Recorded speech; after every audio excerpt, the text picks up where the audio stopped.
in memory of the murder of 14 women on December 6, 1989 in Montreal, and the tragedies that keep happening every year. What can we do to end femicide in Canada? I'm Andrea Gunrat at the Canadian Women's Foundation. Welcome to All Right, Now What, a podcast from the Canadian Women's Foundation.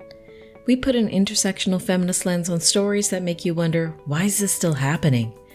We explore systemic roots and strategies for change that will move us closer to the goal of gender justice. The work of the Canadian Women's Foundation and our partners takes place on traditional First Nations, Métis, and Inuit territories. We're grateful for the opportunity to meet and work on this land. However, we recognize that land acknowledgements are not enough.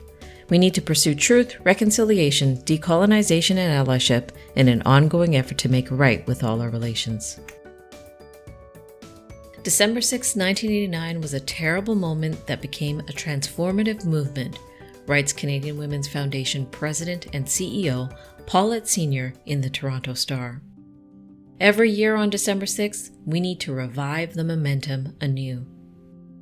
She goes on to say, advocates made sure that the 1989 massacre led to stricter firearm laws and new anti-violence efforts. We need the same energy in 2022 to end abuse in sports and male-dominated sectors, build safety for Indigenous women, Black and racialized women, women with disabilities, and others at elevated risk, and reverse rising rates of femicide, family violence, and sexual assault we've seen in Canada over the past few years. There is never a year when December 6th should not rejuvenate our movement. Though the 16 days of activism against gender-based violence is over, though the December 6th National Day of Remembrance and Action on Violence Against Women has passed, we still have much to do to end this preventable violence. Many of us are mindful of and mourning the recent Winnipeg police announcements of charges laid against a man for the murder of 4 Indigenous women, a man linked to white supremacist ideology. Many of us are mindful of and mourning these rising rates of gender-based violence, the impact of which will reverberate for years. Corinne Ofstie, Director of Strategic Initiatives at the Association of Alberta Sexual Assault Services, joins us to address the issue of femicide. Amongst her other work, Corinne is a member of the Rebuilding Lives Committee for the Canadian Women's Foundation and an expert advisory panel member of the Canadian Femicide Observatory for Justice and Accountability. So my name is Corinne Ofstie. My pronouns are she and her. I'm a first-generation and uninvited settler on Treaty 7 Blackfoot territory in Calgary, Alberta. That's where I was born and raised, and it's where I'm speaking to you now from. I've grown passionate as an advocate, in particular for systems change. I'm really passionate about collaboration and collective impact to end sexual violence. I am a social worker, and my practice of social work has been with systems, with governments, with organizations, and other stakeholders. I've worked for about 11 years as a cross-sector coordinator in Alberta in the domestic and sexual violence services sectors, and 9 years with the anti-sexual violence sector, the Association of Alberta Sexual Assault Services. A variety of projects and initiatives, including public awareness campaigns, training initiatives, and a prevalence of child sexual abuse and sexual assault in Alberta study. We see it everywhere in the news. Femicide is on the rise. Can you explain what femicide is and what the data says about it? Well, our association, we participate on the Canadian Femicide Observatory for Justice and Accountability, which is a group of researchers and community-based practitioners who are working to track and record and analyze data on femicide in Canada. And we describe femicide as the gender-based killing of women and girls in Canada, and that is primarily, but not exclusively, by men. And when we say it's on the rise, when we look at the data around femicide in Canada, we can see that there was a 26% increase in femicide pre-pandemic and post-pandemic. In 2021, there was 173 women and girls killed by violence, most often by men, 89% of the time, and most often in a current or because of a current or former intimate partner. Already in 2022, between January and October, shockingly, 144 women and girls have been killed by violence in Canada. 93% of the time they've been killed by men. When we think about like who is targeted by femicide, we can see that most often they are killed by men. Most often the relationship to that accused is intimate partner or familial. They're disproportionately racialized, and Indigenous folks are disproportionately targeted for femicide in Canada. And a greater proportion of these killings are in non-urban areas in Canada compared to urban areas.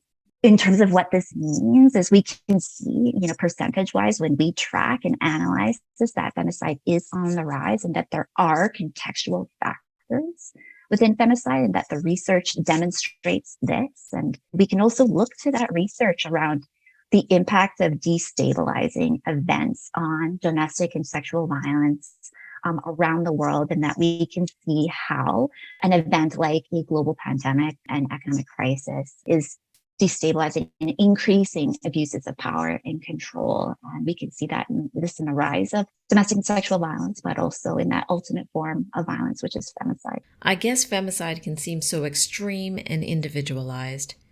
Can you draw the line between femicide and the goal of gender equity in Canada?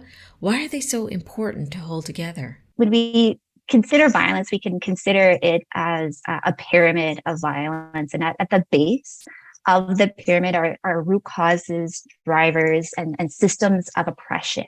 That is colonialism, sexism, racism, ableism, and they embolden and normalize expressions of violence as we move up that pyramid, right, to thoughts and attitudes like misogyny, and up towards verbal expressions of violence like bullying, harassment, sexual harassment, and discrimination, up towards physical expressions of violence. That's where we see domestic violence and sexual violence. And we see escalating levels of physical and sexual violence. And we can see that mirrored in our criminal code: level 1 sexual assault, level 2 sexual assault, escalation of violence, and then that level 3 aggravated sexual assault. And then at the very top of that pyramid is homicide or femicide. So making that link between gender equity, at the base of that pyramid is sexism and misogyny and colorism. When we look at equity and gender equity and equality, that's the antidote to there. And so that's why it's important to keep at the forefront. If we want to prevent these escalating levels of violence up to that ultimate form of femicide, we have to target that base of the pyramid and think about how we can prevent violence before it occurs. And gender equality is one of the ways to do that. What would you tell people when they ask what they can do today to end femicide, or at least learn more about it? There's 3 things that we can do. One is we can focus on awareness.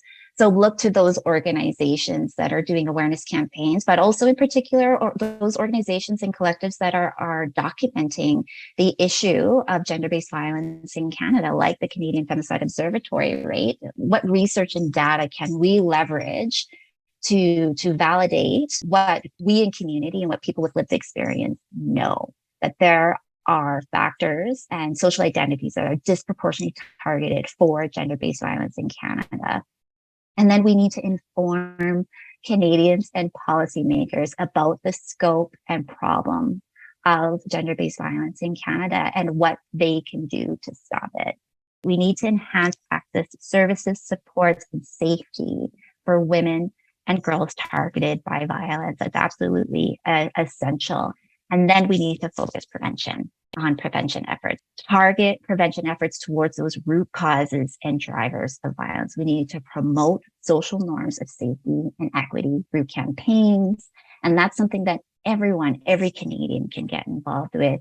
We have to focus on policies and resources to change structures and systems to promote safe and equitable environments. We need to look at our institutions, our education systems, right? And how within those systems we can promote safe and equitable environments that protect and create communities of care that are filled with empathy, equity, diversity, and inclusion.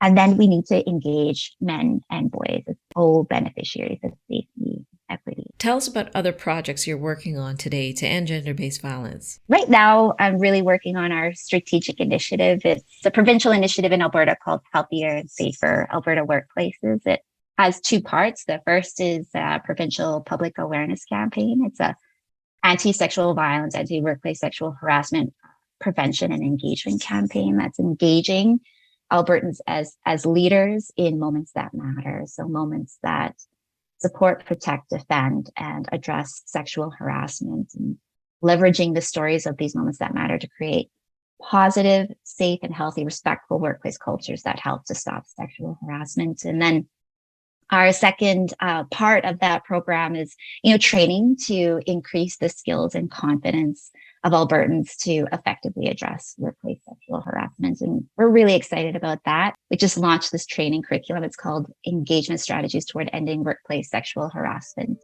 It's pretty novel and engaging, and showing that we've really significantly, by 1,200 and 1,600%, been able to increase participant knowledge for how to address sexual harassment and their confidence to do so. So we're pretty excited about that. All right, now what? I encourage you today to learn about how to respond to the signal for help or any sign or signal of abuse and gender-based violence. Go to signalresponder.ca to sign up and get your action guide and more tools and tips to support survivors of abuse with confidence and competence. And we just released a special Signal Responder mini course you can do anytime to learn and practice these skills. It's quick, it's easy, and you can do it on your phone or laptop whenever works for you. Again, sign up at signalresponder.ca and get this guide, get these tools, and get this mini course today. Please listen, subscribe, rate, and review this podcast and share it with others. If you appreciate this content, if you want to get in on the efforts to build a gender-equal Canada, please donate today at canadianwomen.org and consider becoming a monthly donor. And thank you for being tireless in your support for gender justice.